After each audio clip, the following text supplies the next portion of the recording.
Hello everyone, welcome to Battle IAS. I hope आप लोग बहुत अच्छे होंगे। आज हम 1 अक्टूबर का न्यूज़पेपर एनालिसिस करेंगे। इसमें टोटल मैंने 5 आर्टिकल लिए हैं, जिसमें पहला आर्टिकल बात करता है पोलर रीजन में जियो इंजीनियरिंग के ऊपर। मैं बताऊंगा जियो इंजीनियरिंग क्या होती है, क्यों पोलर रीजन में करने की बात की जा रही है। इससे कनेक्टेड 3 से 4 पीवाईक्यूज उठे हैं प्रीलिम्स में, वो भी आपके साथ मैं डिस्कस करूंगा। सेकेंड आर्टिकल बात करता है सर्विलांस के ऊपर, जो कि वेस्ट वाटर और एनवायरमेंटल सर्विलांस की बात की जा रही है। सर्विलांस मतलब मॉनिटरिंग की बात हो रही है। मैं समझाऊंगा कि क्यों ज़रूरी है, क्यों अगर नहीं किया जाएगा तो उससे क्या इम्पैक्ट हो सकता है। एक इन डिटेल डिस्कशन मैं आपके साथ करूंगा इस आर्टिकल में। अगेन ये जीएस पेपर 3 इन्वायरमेंट कंजर्वेशन के लिए काफ़ी सिग्निफिकेंट है। थर्ड आर्टिकल एक एडिटोरियल है जो बात करता है यूथ डेमोक्रेसी और डिस्ट्रिक्ट सेंट्रिक डेवलपमेंट पे। यहाँ पे तीनों में करेक्शन समझाया गया है कि किस तरीके से जो डेवलपमेंट होता है उसको डिस्ट्रिक्ट सेंट्रिक भी होना ज़रूरी है रैदर देन सिटी सेंट्रिक, या फिर जो आपकी डेवलप सिटीज़ होती हैं उसमें यूथ का क्या रोल है, डेमोक्रेसी का क्या रोल है।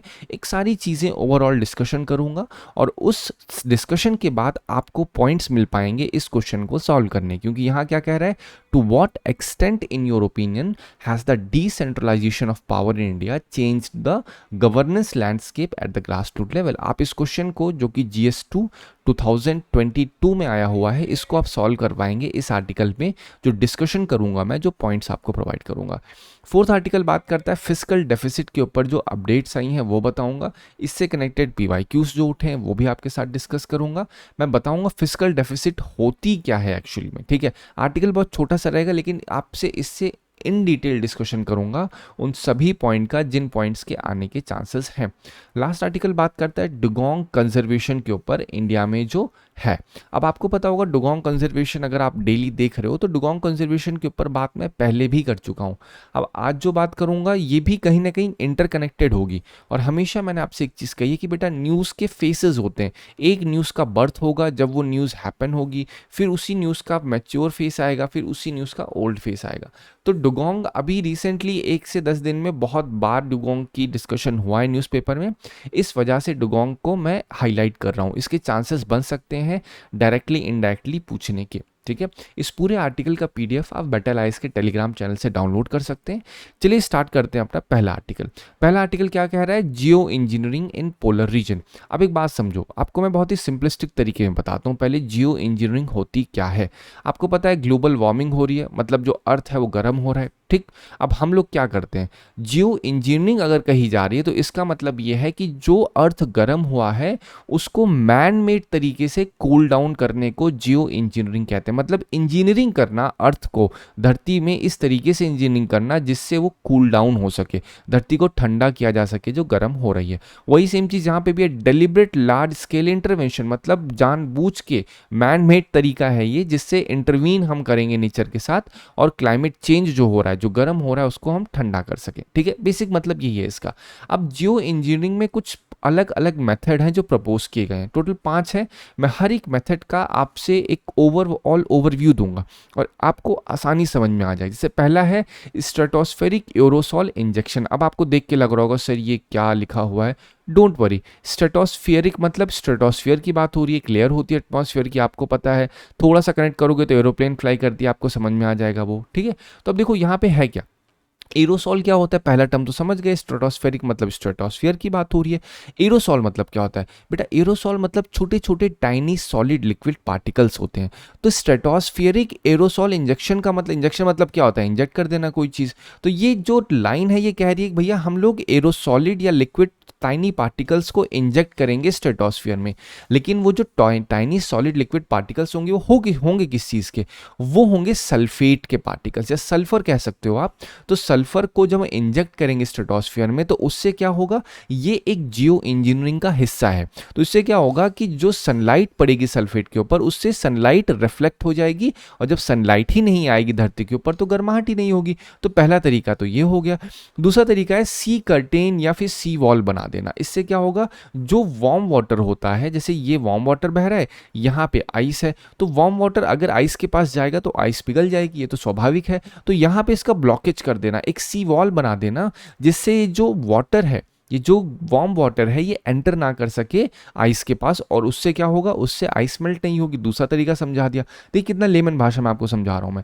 थर्ड है सी आइस मैनेजमेंट करना। यहाँ पे क्या होगा, जो ये आइस आपको बताया मैंने, इस आइस के ऊपर माइक्रो बीट्स को डाल देना, मतलब छोटे छोटे छोटे ग्लास के जो क्रिस्टल्स होते हैं, माइक्रो बीट्स होते हैं, इसका मतलब ये होता है उसको डाल देना।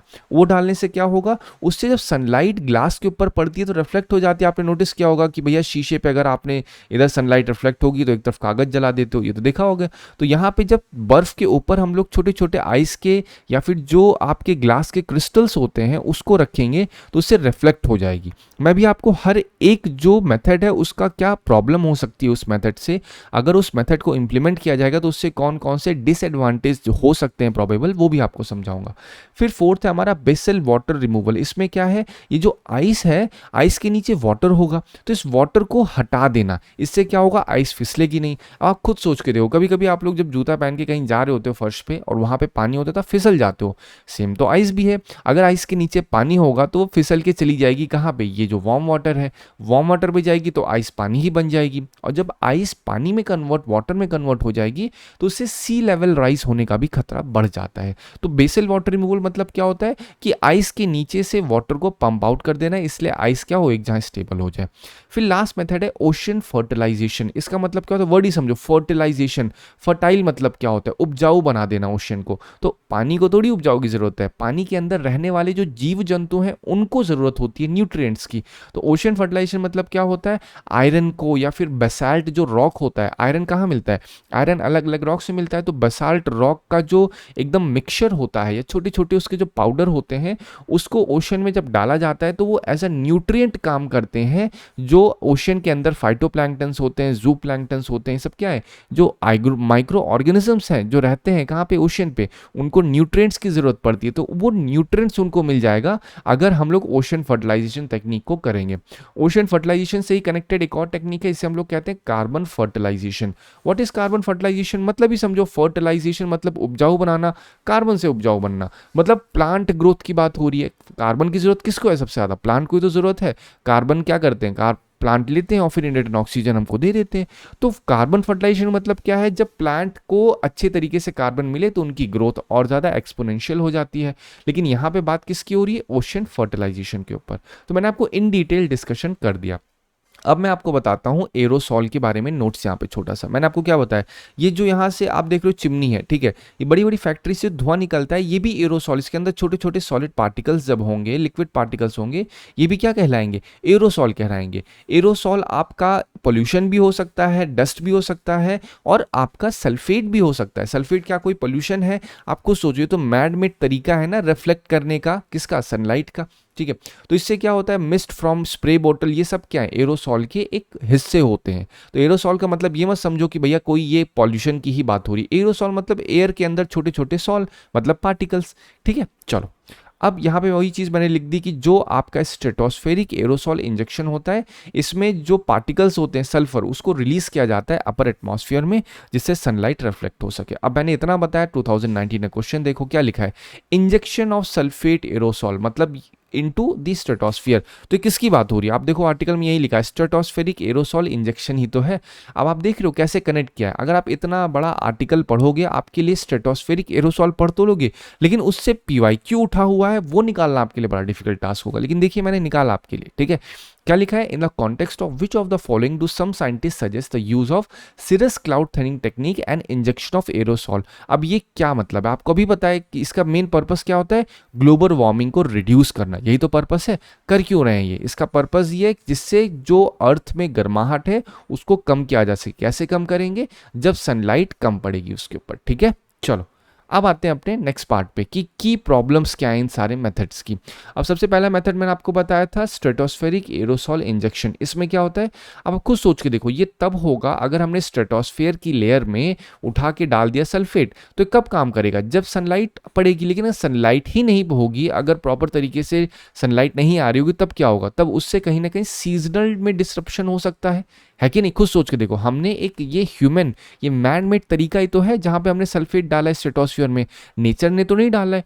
तो इससे चांसेस हो सकते हैं कि सीजन में डिफरेंसेस आ जाए अगर सनलाइट प्रॉपर नहीं होगी। सी कर्टेन का क्या नुकसान हो सकता है, आप सोच के देखो। सी कर्टेन मतलब क्या बताया था, एक वॉल बना देना जिससे वार्म वाटर एंटर ना कर सके, कहाँ पे, आइस में या फिर पोलर रीजन में। लेकिन आप सोच के देखो इतनी बड़ी वॉल बनाना क्या फीजिबल है, कितनी बड़ी, कितना ज़्यादा एनर्जी इंटेंसिव होगा, है कि नहीं। इसका इफेक्ट कब तक हो ये भी नहीं पता हम लोग को। थर्ड मेथड मैंने आपको बताया था माइक्रोबीट्स वाला, जहाँ पे जो ग्लास के छोटे छोटे बीट्स होते हैं, क्रिस्टल्स होते हैं टाइनी, उनको रखा जाएगा जिससे वो रिफ्लेक्ट कर सकें सनलाइट को, है कि नहीं। तो सोच के देखो अगर हम लोग माइक्रोबीट्स का यूज़ करेंगे तो 360 मिलियन टन्स ईयरली ज़रूरत पड़ेगी माइक्रोबीट्स की। ये तो टोटल ग्लोबल प्लास्टिक आउटपुट के बराबर हो जाएगा। इससे और ज़्यादा वार्मिंग होने के खतरे बढ़ सकते हैं। और यही अगर जो ग्लास के माइक्रोबीट्स होते हैं अगर ये ओशन में चले जाएंगे तो जो ओशन में माइक्रो ऑर्गेनिजम्स अगर वो कंज्यूम करेंगे तो उनको भी खतरा है। तो ये सब क्या है, पहले मैंने आपको बताया कि कौन कौन से मेथड्स हैं, फिर उन मेथड से क्या क्या प्रॉब्लम हो सकती है। तो आपको यूपीएससी के लिए दोनों पता होना चाहिए, ये नहीं कि बस ये सोल्यूशन है। भैया वो सोल्यूशन फीसिबल सस्टेनेबल है या नहीं है वो भी तो जानना जरूरी है। फिर आर्टिकल बात करता है बेसल वाटर रिमूवल।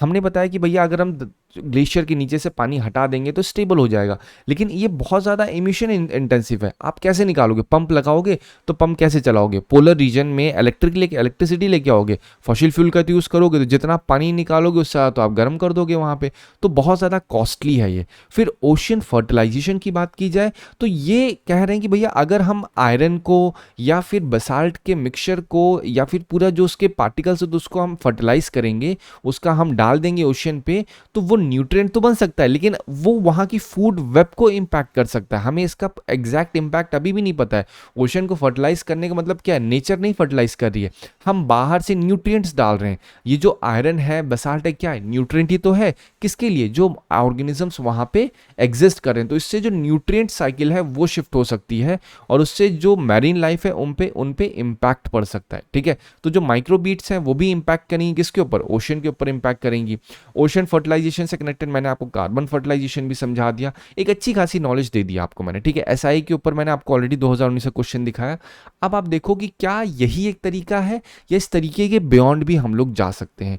तो बियॉन्ड जियो इंजीनियरिंग क्या हो सकता है, पहली चीज़ तो यह है भैया हमें, हमारा फोकस क्या है कि जो हम एमिशन कर रहे हैं उस एमिशन को कैसे हम, मतलब एमिशन से वार्मिंग हो रही है, वार्मिंग को कैसे ठंडा कर सकते हैं। लेकिन यहाँ पे बात हुई है कि rather than focusing on just emission, rather than just focusing on these 5 methods, we should rather focus on the grass root problem. Problem क्या है, कार्बन एमिशन। तो हमें फोकस करना होगा डीकार्बनाइजेशन के ऊपर। जब डीकार्बनाइजेशन होगा तो कार्बन एमिशन कम होगा, कार्बन एमिशन कम होगा तो ग्लोबल वार्मिंग कम होगी। जब ग्लोबल वार्मिंग कम होगी तो क्या ये जो आपको एससीआई मेथड, माइक्रोबीट्स, ओशन फर्टिलाइजेशन बताया, क्या इसकी जरूरत पड़ेगी? Absolutely not. अब डीकार्बनाइजेशन के ऊपर कहाँ पे बात होती है, आप सोचो, कार्बन मार्केट बनी थी, कार्बन मार्केट कहाँ पे बात हुई थी, पेरिस एग्रीमेंट में बात हुई थी, कब, 2015 में। इसके अंदर क्या है, ग्लोबल वार्मिंग को एक पूरी तरीके से अपने कंट्रोल में रखने की बात की गई थी कि भैया वो 1.5 डिग्री सेल्सियस से 2 डिग्री सेल्सियस से ज़्यादा नहीं होनी चाहिए ग्लोबल वार्मिंग, ये हमने कमिटमेंट्स डाली थी वहाँ पे। फिर इसी से कनेक्टेड आपको पता होना चाहिए क्योटो प्रोटोकॉल है 1997 में, जहाँ पे ग्रीन हाउस गैस एमिशन को रिड्यूस करने की बात की गई थी। क्योटो कुछ और नहीं बल्कि जापान की एक सिटी है। क्योटो के ही पास एक और सिटी जिसका नाम है नगोया, और वहाँ से बना है नगोया प्रोटोकॉल। ये क्या बात करता है, ये बायोडाइवर्सिटी को कंजर्व करने की बात करता है। इसी से कनेक्टेड 2012 में सवाल भी आया था नगोया प्रोटोकॉल के ऊपर। तो देखो जो जो चीज़ें मैं कनेक्ट कर रहा हूँ वो आपको पता होनी चाहिए क्योंकि उससे कनेक्टेड पीवाईक्यूज पूछे गए हैं। अब आप अगर इस चीज़ को एक बार अच्छे तरीके से समझ लोगे तो आपकी ओवरऑल अंडरस्टैंडेबिलिटी, आपकी एनालिटिकल स्किल बहुत ज़्यादा अच्छी हो जाएगी। ठीक है, अब देखिए ये पूरा मैंने आपको समझा दिया क्या बियॉन्ड ग्लोब जियो इंजीनियरिंग हम लोग कर सकते हैं।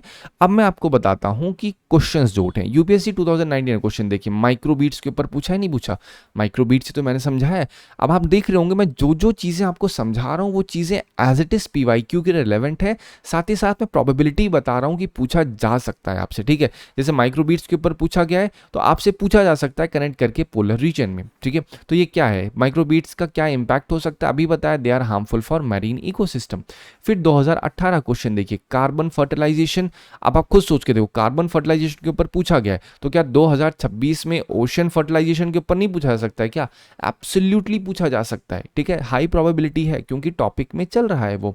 अब इसका मतलब क्या है, मैंने आपको ही बताया, कार्बन फर्टिलाइजेशन मतलब प्लांट की ग्रोथ को इंक्रीज करना। एब्सोल्युटली, यहाँ पे 2 ये 3 थोड़ा सा आगे पीछे हो गया नंबरिंग, बट आप ये 4 ऑप्शन आप एक बार पढ़ोगे आपको आसानी समझ में आ जाएगा, ठीक है।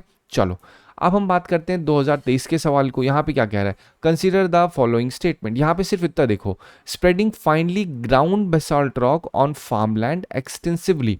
अभी जो ग्राउंड बेसाल्ट रॉक को स्प्रेड करने की बात हो रही है, ओशियन फर्टिलाइजेशन में क्या बात हो रही थी, वहां पे हम कह रहे थे आयरन को, जो आयरन के छोटे छोटे पार्टिकल्स होते हैं, बेसाल्ट के पार्टिकल्स होते हैं, वो हम लोग कहाँ पे डाल देंगे, वो ओशियन में जब डालेंगे तो वो न्यूट्रिएंट के तरीके से काम करेगा वहां के ऑर्गेनिजम्स पे। लेकिन 2023 में क्वेश्चन क्या पूछ लिया है, भैया फार्म लैंड्स पे हम लोग ग्राउंड बेसाल्ट रॉक को स्प्रेड कर दे रहे हैं, इससे क्या होगा सोच के देखो, ये कहीं ना कहीं तो हम लोग फर्टिलाइज कर रहे हैं लैंड कोई, है कि नहीं।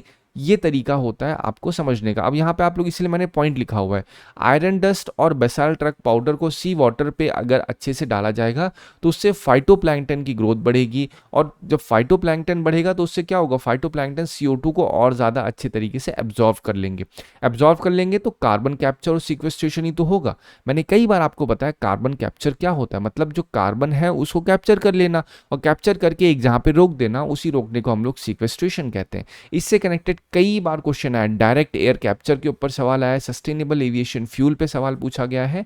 तो ये सारी चीजें शोकेस करती हैं कि कैसे आपको एक आर्टिकल में जो स्टैटिक पोर्शन होता है उसको आपको कनेक्ट करना है PYQ के साथ, ठीक है। चलो अब आते हैं अपने नेक्स्ट आर्टिकल। नेक्स्ट आर्टिकल बात करता है वेस्ट वाटर और एनवायरमेंटल सर्विलांस के ऊपर। ये काम कैसे करता है ये समझो, ठीक है। अब आपको एक चीज पता होगा, जो वॉशरूम्स होते हैं, ठीक है, वहां से जो स्टूल और यूरिन जो पास होता है वो कहाँ पे जाता है, सीवर में जाता है। तो अक्सर क्या देखा जाता है कि भैया जो कोई इन्फेक्टेड पर्सन होता है, अगर उसका मेन जो पैथोजेंस होते हैं, पैथोजन मतलब बैक्टीरिया, वायरस, पैरासाइट्स, ये सब कहाँ होते हैं, इसीलिए आपने नोटिस सुना होगा स्टूल टेस्ट होता है, ठीक है। तो जो स्टूल होता है ह्यूमन का, उसमें पैथोजेंस, बैक्टीरिया सारे होते हैं।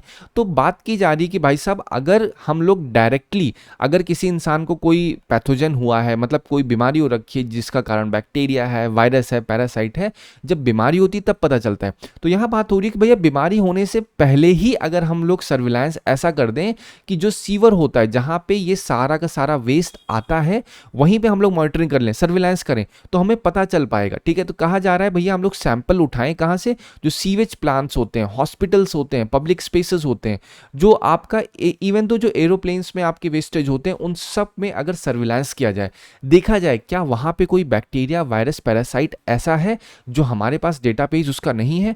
तो ये करने का तरीका इसलिए क्योंकि हम लोग झेल चुके हैं एक पैंडेमिक को, हमें पता चल चुका है कि भैया पैंडेमिक कैसे फैला था।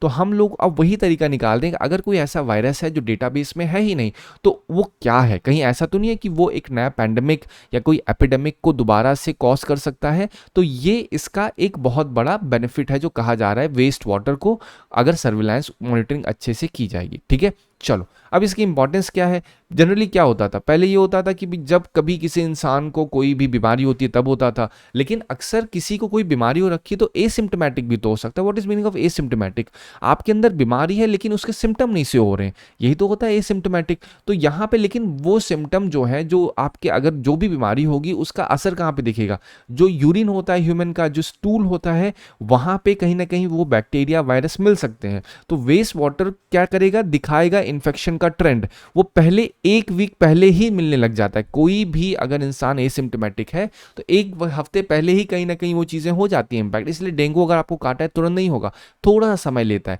ठीक है। तो इसी तरीके से कोई बैक्टीरिया अगर इम्पैक्ट हो रहा है तो वो धीरे धीरे धीरे बॉडी लड़ती रहती है जब तक आपकी कॉन्शियसनेस पूरी तरीके से फील नहीं करती, भाई साहब बुखार हो गया है, अब तो हमें जाना पड़ेगा। अब तो बोलते हैं ना, वो जैसे एक लाइन होती है कि अब बुखार है अब तो जाना पड़ जाएगा, नहीं तो बहुत दिक्कत हो जाएगी। तो सेम यहाँ पे भी वही तरीका है। तो आपको अगर वेस्ट वाटर का सर्विलांस होगा तो ये कहीं ना कहीं एक अच्छा तरीका बताया जा रहा है कि अर्ली वार्निंग सिस्टम मिल पाएगा। एप्लीकेशन क्या है, डेकेड से इसको यूज हो रहा है, जैसे मीसल्स, कोरेला, पोलियो के लिए जो मुंबई में पहली बार ये तरीका अपनाया गया था, ठीक है। कोविड में भी जो 5 सिटीज है वहां पे वेस्ट वाटर का सर्विलांस किया गया था। करंट एफर्ट की बात करें तो आईसीएमआर ने वेस्ट वाटर का सर्विलांस इनिशिएट कर दिया है 50 सिटीज़ में 10 वायरसेस के ऊपर। मतलब जो ये 50 सिटीज़ हैं यहाँ पे 10 वायरसेस को मॉनिटर किया जा रहा है कि भैया जो आपके पब्लिक स्पेसेस हैं या फिर जो वहाँ पे उन्होंने एक डिस्क्राइब अपनी लिस्ट बनाई होगी, यहाँ से हम लोग जो वेस्ट वाटर है उसको देखेंगे कि क्या इसमें वो 10 वायरस हैं, और ये 10 वायरस बहुत ही पोटेंट वायरस होंगे, इनका इम्पैक्ट बहुत बड़ा होगा। ठीक है, तो ये एक तरीका होता है। तो अब हमको मतलब इसका वे फॉरवर्ड क्या है, हमें प्रोजेक्ट डिफरेंट अप्रोच से बढ़ना पड़ेगा प्रोग्रामेटिक अप्रोच के ऊपर। मतलब जैसे यहाँ 10 वायरस के ऊपर बात हो रही है तो हमें शिफ्ट करना होगा इसको ओवरऑल होलिस्टिक लेवल पे।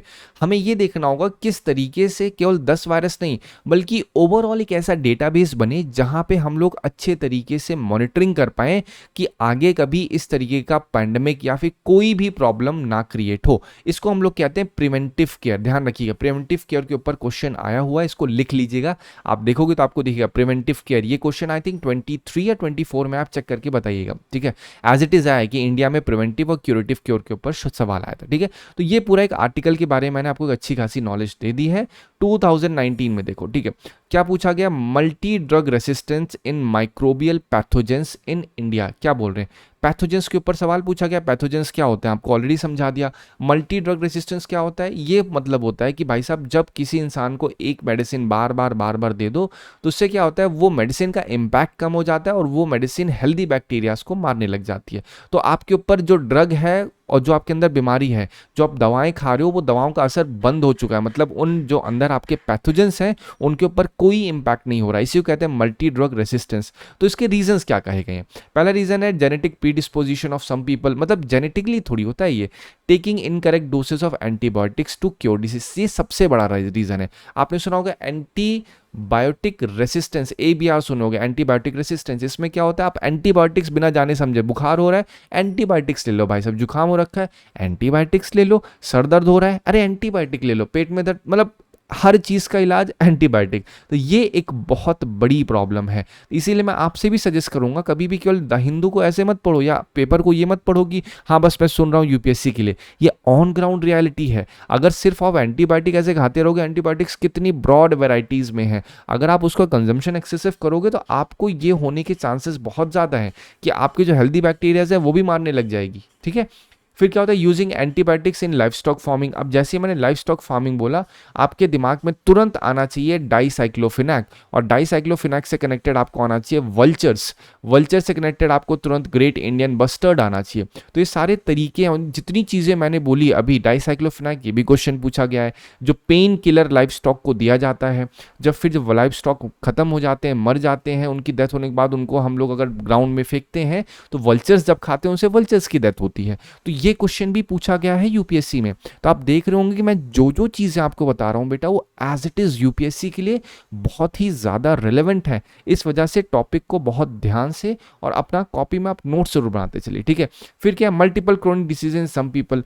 क्रोनिक डिसीजेज नहीं है, पॉइंट क्या कह रहे हैं कि भैया क्यों इतना मल्टीपल ड्रग रेसिस्टेंस हो रहा है, तो उसके पीछे होने का कारण डिसीज नहीं, होने का कारण है कि incorrect doses. So 2 and 3 is the right one. चलो 2018 क्वेश्चन देखो, विच of the above spread plant disease. मतलब प्लांट में जो डिसीजेस होती हैं कैसे फैलती हैं, bird, dusting, rain, wind blowing. तो ये चारों के चार कारण होते हैं जिससे डिसीज फैल सकती है प्लांट में। आप खुद सोच के देखो, एक पौधा है ये, ठीक है, बर्ड्स क्या करेंगी, इस पौधे में थोड़ा बहुत आएंगी फिर दूसरे में जाएंगी, फैल सकता है। डस्ट ब्लोइंग, अगर यहाँ पे कहीं डस्ट होगी, डस्ट ब्लो करेगी, दूसरे प्लांट पे जाएगी, कम्युनिकेबल होगा तो और फैलेगा। तो बेसिकली इन्होंने ये नहीं कहा है कि कौन सी कम्युनिकेबल, नॉन कम्युनिकेबल, इन्होंने सिंपल कह दिया प्लांट डिसीज, खत्म।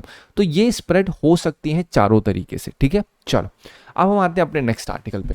नेक्स्ट आर्टिकल एक एडिटोरियल है जो बात करता है यूथ, डेमोक्रेसी और डिस्ट्रिक्ट सेंट्रिक डेवलपमेंट के ऊपर।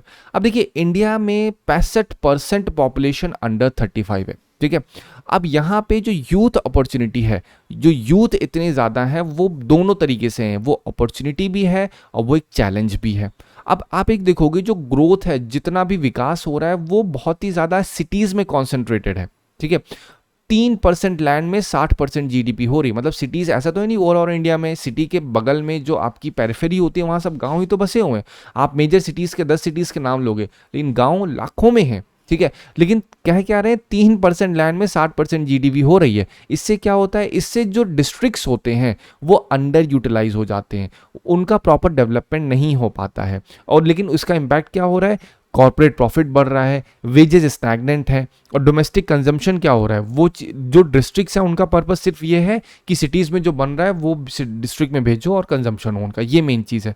इससे कॉर्पोरेट प्रॉफिट हो रहा है, लेकिन इसका इम्पैक्ट नहीं अच्छे से हो पा रहा है, क्योंकि जो यूथ है 65% अंडर 35 है, तो इनके पास सही से अपॉर्चुनिटीज़ नहीं पहुंच पा रही हैं। तो मैंने प्रॉब्लम ही आपको बता दी, सेंट्रलाइजेशन ऑफ गवर्नेंस, ये भी एक रीज़न है। इसमें क्या हो रहा है, टॉप डाउन स्कीम, मतलब स्कीम्स ऊपर से बढ़ रही हैं, ऊपर से नीचे आते आते तक वो पूरी तरीके से ख़त्म हो जाती है, क्योंकि बीच में इतने लूप होल्स हैं, वो हो ही नहीं पा रहा। फिर डिजिटल डिलीवरी सही से अभी भी नहीं है, वेलफेयर कैश ट्रांसफ़र भी अभी उतने अच्छे से नहीं हो पा रहा है। मतलब ये बेसिकली प्रॉब्लम्स के ऊपर डिस्कशन किया है किसने, एडिटर ने। अब यहाँ पे क्या है, यूथ की फ्रस्ट्रेशन भी, क्योंकि उनको लिमिटेड अपॉर्चुनिटीज़ है, पॉलिटिकल फैटिग है। अब आप थोड़ा नोटिस करोगे तो इंडिया में जो पॉलिटिकल पूरा का पूरा ग्रुप है वो बहुत ज़्यादा, देखा जाए उसमें यूथ नहीं है, ठीक है। कहीं ना कहीं वो एक ट्रांजिशन हो चुका है थोड़ा सा ओल्ड की तरफ, तो यहाँ पे उनको एक पॉलिटिकल फैटिग भी हो चुका है कि दोनों में एक बहुत बड़ा थॉट का डिफरेंसेस है। सिविक मैनेजमेंट भी अच्छा नहीं है, ये भी कौन डिस्कस कर रहा है, ऑथर डिस्कस कर रहा है। अब यहाँ पे पॉइंट क्या है, सोल्यूशन क्या है, प्रॉब्लम्स तो ये सारी चीज़ें, अब सोल्यूशन है, इस वजह से मैंने आर्टिकल लिया है। तो डिस्ट्रिक्ट फर्स्ट अप्रोच करने की बात करते हैं। आर्टिकल इन्होंने कहा है कि भैया डिस्ट्रिक्ट के ऊपर जो पूरी तरीके से डेवलपमेंट सिटीज़ में हो रहा है, तो फोकस अब डिस्ट्रिक्ट पे भी करना चाहिए। और वहाँ पे बोलते हैं ना, डिस्ट्रिक्ट को एज अ ब्यूरोक्रेटिक यूनिट नहीं यूज़ करना चाहिए, भैया डिस्ट्रिक्ट है तो वहाँ पे डीएम है, एसपी है, उसको हमें यूज़ करना होगा एक इस तरीके से जिससे री इमेजिनेशन हो सके डेवलपमेंट का, स्कीम को लोकलाइज करना होगा। इससे हम क्या कर पाएंगे, इससे जो डिस्पैरिटीज़ है, जो डिफरेंसेस है, भेदभाव है, उसको कम कर पाएंगे और अकाउंटेबिलिटी को इम्प्रूव कर पाएंगे।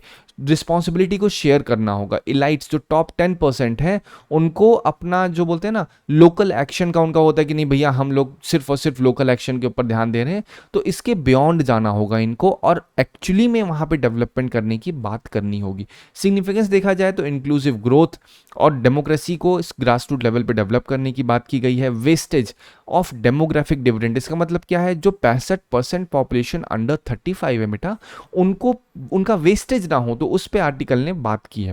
देखो ये आर्टिकल जो बेसिकली बात कर रहा है, ये बात एक चीज़ पे कर रहा है कि सिटीज़ में जो डेवलपमेंट हो रहा है वो केवल वहीं तक नहीं सेंटर होना चाहिए, उसका सेंटर स्टेज बदलनी चाहिए डिस्ट्रिक्ट लेवल पे भी। डिस्ट्रिक्ट में जब सेम टाइप का डेवलपमेंट होगा, जो कॉर्पोरेट है वो आके इन्वेस्टमेंट करेंगे, तो इससे यूथ को अपॉर्चुनिटीज़ मिलेगी। पॉलिटिकल जो फैटिगनेस आ गई है, थकावट आ चुकी है, उसको इम्प्रोवाइज करने की ऑथर ने इसमें बात कर रखी है, ठीक है।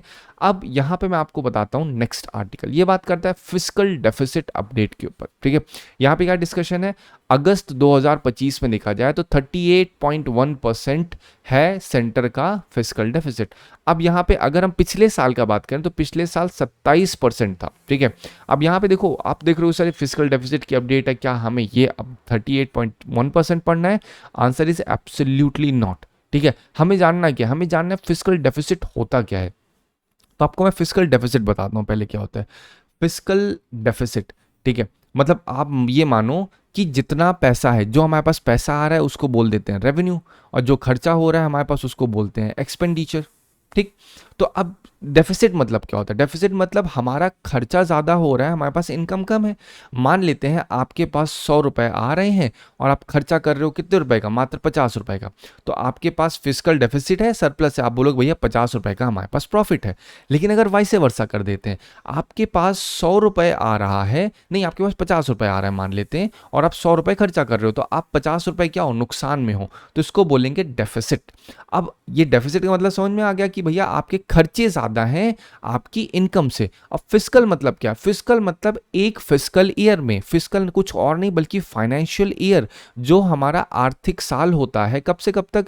1 अप्रैल से 31 मार्च के बीच के फिस्कल ईयर को कहते हैं। तो इस 1 अप्रैल से 31 मार्च के बीच जो फिस्कल डेफिसिट हुआ है, जो डेफिसिट हुआ है उसी को हम लोग फाइनेंशियल डेफिसिट या फिस्कल डेफिसिट कहते हैं। तो अब ये गवर्नमेंट के रेफरेंस से बात की जाए, अगर फिस्कल डेफिसिट गवर्नमेंट का है, तो हम कह रहे हैं कि 38.1% है, मतलब मतलब क्या है भैया, हमने 38.1% ज़्यादा एक्सपेंडिचर किया है अपनी इनकम से। हमारी इनकम हो रखी है 100 रुपये, लेकिन हमने एक्सपेंडिचर कर रखा है 138 रुपये, मतलब 38 रुपये ज़्यादा किया हुआ है। ये परसेंटेज में है, ठीक है। इसका फिगर टोटल कितना है, ये है 5,98,153, 5,98,153 लाख करोड़ रुपए का डेफिसिट है ये तो सिर्फ मैंने आपको एक लेमन भाषा में समझा दिया। तो आपको फिजिकल डेफिसिट समझ में आ गया हो क्या है। इन शॉर्ट मतलब यही है कि भाई साहब कितना एक्सपेंडिचर ज़्यादा है कंपेयर टू इनकम। 2016 का सवाल देखिए। अब गवर्नमेंट, अगर मैं आपसे पूछूं गवर्नमेंट कैसे कम कर सकती है, अगर आपसे मैं बोलूं सिंपल सी भाषा में कि एक बात बताओ यार, आप बहुत ज़्यादा खर्चा कर रहे हो, आप जो है 100 रुपये खर्चा कर रहे हो, इनकम आपके पास केवल 50 रुपये की है, तो मैं बोलूं भाई कम करो इसको, तो आप क्या कम करने की बात हो रही है, 100 रुपये को कम करो। तो आप 100 रुपये में क्या करते हो, 10 रुपये जाके कहीं दान देते हो, ठीक है। फिर उसी 10 रुपये में आप जाके ब्रेड खरीदते हो, 10 रुपये का आप लोग दूध खरीदते हो। तो ये सब क्या है, एक्सपेंडिचर हो रहे हैं। तो आप बोलोगे भाई जो चीज़ अभी के लिए ज़रूरी नहीं है मैं उसको कम कर देता हूँ। तो जब कम करूँगा, अगर आपने 10 रुपये जो आप दे रहे हो दान को कम कर दोगे तो 90 रुपये हो जाएगा आपका एक्सपेंडिचर। तो ये जो 50 का डेफिसिट हो रहा है ये क्या हो जाएगा, ये 40 का डेफिसिट हो जाएगा। आपने 1-10 और कम किया, सोचा ब्रेड मैं खा रहा हूँ, ब्रेड तो नुकसानदेह है, चलो ब्रेड कम कर देता हूँ, 80 हो गया, तब ये 30 हो गया। तो क्या हो रहा है, कॉन्ट्रैक्ट हो रहा है। तो मतलब आप जब अपना एक्सपेंडिचर कम करना स्टार्ट करोगे तो वो फिस्कल डेफिसिट जो है वो भी तो कॉन्ट्रैक्ट होगा कि नहीं होगा। फिर आप और कैसे रेशनलाइज कर सकते हो, आपको पास जो पैसा आ रहा है, ठीक है, मान लेते हैं आपके पास जो रेवेन्यू आ रहा है वो रेवेन्यू आ रहा है 50 रुपये, ठीक है। फिर आपने कोई तरीका निकाला, मैं कहा थोड़ा और मेहनत करता हूं, मैं मेहनत करके रैदर देन इसके ऊपर फोकस करना मैं 60 रुपये कर लेता हूं, ठीक है। अगर आप अपनी इनकम ही बढ़ा लोगे और अगर आपने एक्सपेंडिचर अपना वैसे के वैसे रखा है तब भी तो वही फर्क पड़ेगा। तो कहने का मतलब ये है कि आप अपना इनकम बढ़ाने फोकस करो, ठीक है, तब भी आपका फिस्कल डेफिसिट पॉजिटिवली हो सकता है। अब क्वेश्चन देखो, जो मैंने चीजें बताई एग्जैक्टली उसी चीज के ऊपर क्वेश्चन 2016 का। There has been persistent fiscal deficit year by year. Which action of the following can be taken by the government to reduce the deficit? मैंने अभी आपको क्या बताया, तरीका बताया ना कैसे डेफिसिट कम कर सकते हो, अपना एक्सपेंडिचर कम करके। तो पहला ही तो लिखा है रिड्यूसिंग रेवेन्यू एक्सपेंडिचर, ऑब्वियसली।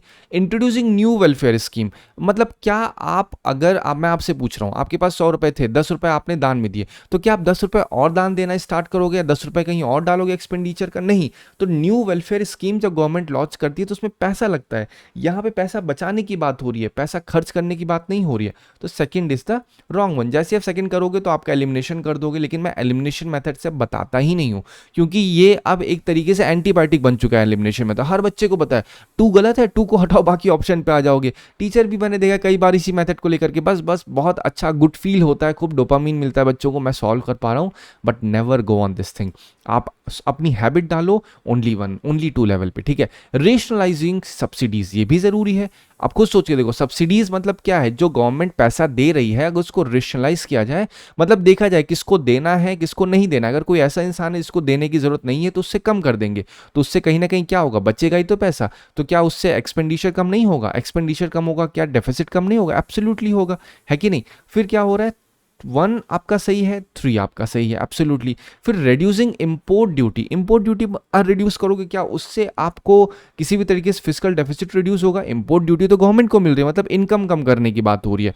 एक तरफ भाई साहब एक्सपेंडिचर बढ़ रहा है ना, और आप इनकम कम करोगे तो और बढ़ेगा। तो ये तरीका नहीं है। तो आप आसानी से बोल सकते हो 1 and 3 is the right one. देखिए कितना आसान था, ठीक है।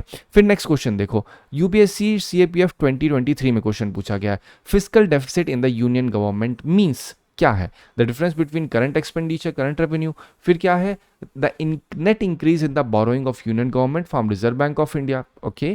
थर्ड क्या है, the sum of budgetary deficit and net increase in the internal external borrowing. अब देखो ये आपको ऐसे नहीं बताएंगे जैसे मैंने आपको अभी समझा दिया कि हाँ ये आपकी जेब से पैसा जा रहा है आ रहा है, यहाँ पे तो प्रोफेशनल भाषा में लिखा जाएगा। तो बजटरी डेफिसिट ही तो है ये, जिससे क्या होगा, अगर आपने इंटरनल बोरोइंग एक्सटर्नल बोरोइंग को आप बढ़ाओगे तो पैसा ले रहे हो बाहर से, तो उससे क्या इंपैक्ट पड़ेगा, उससे कहीं ना कहीं यही इंपैक्ट पड़ेगा ना कि आपने कर्जा लिया है तो आपको इंटरेस्ट भी तो चुकाना पड़ेगा। तो फिस्कल डेफिसिट यूनियन बजट में पूछा जा रहा है, यूनियन बजट में क्या मतलब होता है, तो जो आपका बजट में डेफिसिट है मतलब कितना ज्यादा एक्सपेंडिचर हो रखा है कंपेयर टू योर इनकम। तो C is the right one. Exactly यही क्वेश्चन यूपीएससी में पूछा गया है 1994 में। Fiscal physical deficit in the union budget means. अब आप नोटिस करो कनेक्शन दोनों के बीच का, तो यहाँ 1994 में पूछा गया, 2023 में क्वेश्चन पूछ लिया गया। तो ये मत सोचिए कि भैया सीएपीएफ का क्वेश्चन क्या नहीं पूछा जा सकता यूपीएससी में, बिल्कुल पूछा जा सकता है, ठीक है, सेम ही क्वेश्चन पूछा गया है। फिर अब आते हैं अपने लास्ट आर्टिकल पे। लास्ट आर्टिकल बात करता है डुगोंग कंजर्वेशन के ऊपर। अब देखो जो डुगोंग है वो क्या है, ये एक मैरीन एनिमल है मान लो, ठीक है, मैरीन मैमल कहते हैं, जो समुद्र में रहने वाले एक जीव हैं बेसिकली। पहले gulf of Mannar, Palk Bay, Gulf of Kutch, Andaman Nicobar island में बहुत ज़्यादा वाइड स्प्रेड थी, ठीक है। लेकिन धीरे धीरे क्या हुआ, कुछ थ्रेट्स हुए, जैसे पोचिंग हुआ, फिर क्या होता है जो नेट्स, मछली के जो जाल होते हैं वो जब डाल जाते थे उसमें फंसे, और उसको फंसने से क्या हुआ, इनकी मौत हुई। हैबिटेट लॉस हुआ, जब धीरे धीरे पॉल्यूशन बढ़ा, धीरे धीरे क्लाइमेट चेंज हुआ, फिर वहाँ पे क्या हुआ, जो इनको न्यूट्रिएंट्स मिलता है, जो इनको इनका जो मेन हैबिटेट होता है सी ग्रास, ये खान जी सबसे ज़्यादा क्या खाते हैं, सी ग्रास खाते हैं, वो जब धीरे धीरे कम हुई तो इनका भी ऊपर बहुत इंपैक्ट हुआ, रिप्रोडक्शन धीरे धीरे स्लो हुआ, पॉपुलेशन रिड्यूस हुई, और अब कुछ हंड्रेड्स में आ चुके हैं, ठीक है। तो ये बैकग्राउंड है पूरा डुगोंग कंजर्वेशन कैसे स्टार्ट हुआ इंडिया में। अब कंजर्वेशन एफर्ट्स क्या है, 2022 में डुगोंग कंजर्वेशन रिजर्व नोटिफाई किया गया पाक बे में। अगर आप पाक बे को देखोगे तो वो आपका तमिलनाडु से जो आपका श्रीलंका के बीच का रीजन है वहां पे आपको पाक बे दिखेगा। अब तमिलनाडु क्या है, तमिलनाडु इस पूरे कंजर्वेशन एफर्ट में लीड कर रहा है, ठीक है। किसके द्वारा सपोर्ट मिल रहा है, world wild life institute of India से, साथ ही साथ जो आपका वाइल्ड लाइफ प्रोटेक्शन एक्ट 1972 है उसमें शेड्यूल 1 में डाला गया है। तो ये सारे क्या है, कहीं ना कहीं पॉपुलेशन जो आपकी पाक बे है उसको इंक्रीज की जा रही है, फोकस किया जा रहा है कि भाई साहब जो डुगोंग पहले इतने वाइड स्प्रेड थे वो रहें, उससे क्या होगा, वो रहेंगे तो आसपास के जो एनवायरमेंट है वो भी सेफगार्ड रहेगा, ठीक है। चलो चैलेंजेस क्या क्या है, चैलेंजेस आपको मैंने भी बताया, पोर्ट का कंस्ट्रक्शन होगा तो भी इंपैक्ट पड़ेगा, एग्रीकल्चर इंडस्ट्रियल पोल्यूशन होगा तो क्या होगा, सी ग्रास नहीं मिलेगी, जब उनको खाना ही नहीं मिलेगा तो थ्राइव कर पाएंगे डुगोंग, नहीं कर पाएंगे। डुगोंग की डेथ जो है उससे वो किससे होती, फिशिंग नेट से, भी एक चैलेंज है। क्लाइमेट चेंज का इम्पैक्ट बढ़ रहा है कि नहीं। तो ये सारे क्या है, सब चैलेंजेस हैं। और ब्रॉडर लेसन क्या हो सकता है इससे, हमें कंजर्वेशन एफर्ट्स को और ज़्यादा मजबूत करना होगा, राइट। चलो एक बार डुगोंग के ऊपर, केवल डुगोंग के ऊपर देख लो, मैरीन मैमल होते हैं, इनको सी काउस बेसिकली कहते हैं बेटा, ठीक है। ये ऐसे होते हैं, हर्बीवोरस होते हैं, एकमात्र हर्बीवोरस मैरीन मैमल है ये। मैमल का मतलब क्या है, मैमल का सिंपल सा मतलब होता है ऐसे एनिमल्स जो कि यंग वंस को बर्थ देते हैं, ठीक है। शैलो कोस्टल वाटर में पाए जाते हैं, इंडियन ओशन के, अंडमान निकोबार आइलैंड में भी पाए जाते हैं, आपको भी पता है, गल्फ ऑफ कच्छ में, फिर पाक बे, यहाँ पे भी पाए जाते हैं। इनकी डाइट क्या होती है, सी ग्रास इनकी डाइट होती है, ठीक है। कंजर्वेशन स्टेटस क्या है, अगर आईयूसीएन रेड लिस्ट की बात करें तो इनको वल्नरेबल स्टेटस में डाला गया है, वल्नरेबल कैटेगरी में। और डब्ल्यूपीए एक्ट 1972 की बात करें तो उसमें शेड्यूल 1 में इनको डाला गया है। 2019 का क्वेश्चन देखो, यहाँ पे अगेन क्या पूछा गया, some species of marine mammal, यहाँ पे डुगोंग ना लिख के इन्होंने लिख दिया है, क्या लिख दिया, मैरीन मैमल, क्योंकि मैरीन मैमल कोई और नहीं बल्कि डुगोंग ही है जो हर्बीवोरस है। फिर आप देखो 2015 का क्वेश्चन डुगोंग के ऊपर पूछा गया, मैं कई बार डिस्कस कर चुका हूँ इसलिए सिर्फ क्वेश्चन आपके सामने रख रहा हूँ। डुगोंग के बारे में क्या सही है, हर्बीवोरस मैरीन एनिमल है, एंटायर कोस्ट ऑफ इंडिया में थोड़ी पाया जाता है, मैंने आपको पर्टिकुलर बताया है, ठीक है। फिर क्या है, it is given legal protection under WPA 1972, this is also absolutely right. तो 1 and 3 is the right one. I hope आपको इस आर्टिकल से मदद मिली होगी। Thank you so much for watching.